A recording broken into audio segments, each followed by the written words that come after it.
Bienvenue à tous, nous sommes en plein centre de Copenhague devant l'ambassade de France qui affiche les couleurs, voyez, agissons, la France se mobilise.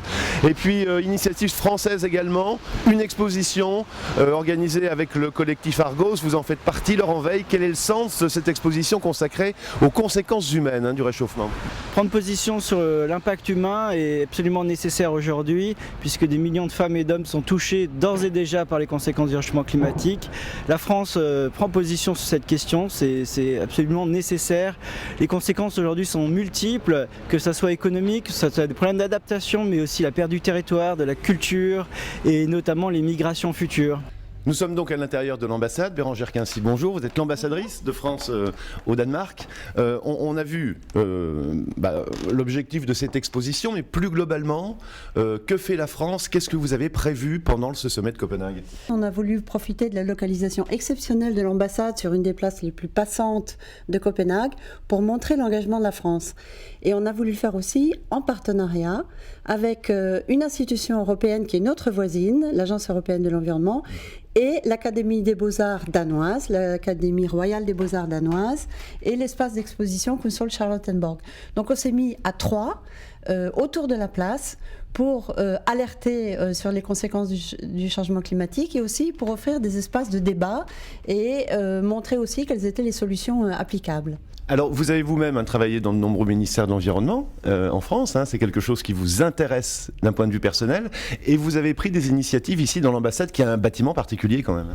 Alors c'est un palais qui date de la fin du XVIIe siècle et tous les intérieurs sont XVIIIe. J'ai fait le plus facile, c'est-à-dire les équipements informatiques, les ampoules sous les abat-jours,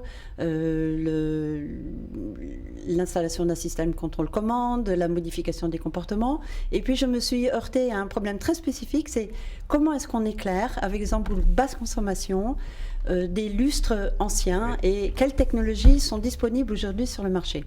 Alors j'ai beaucoup cherché, j'ai cherché de manière un peu empirique et puis finalement après ça j'ai discuté avec des sociétés et j'ai trouvé une firme française qui s'appelle Gérard Sudron qui est spécialiste des ampoules décoratives, donc spécialiste des palais, et nous avons fait un choix, c'est-à-dire un arbitrage entre une contrainte d'efficacité énergétique, une contrainte d'esthétique et une contrainte d'usage. Parce qu'ici, pour les réceptions, il faut qu'on puisse monter, baisser la lumière.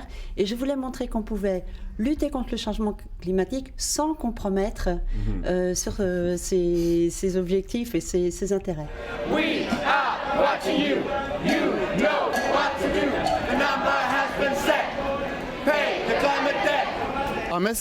Notre message est de dire que les pays riches doivent payer la dette climatique aux pauvres, aux pays du Sud, pour qu'ils s'adaptent au changement climatique. Tous les regards sont maintenant tournés vers la journée de demain samedi et l'immense manifestation qui risque d'être malheureusement beaucoup moins pacifique et souriante que celle-ci. À très bientôt, on suit tout ça sur LCI.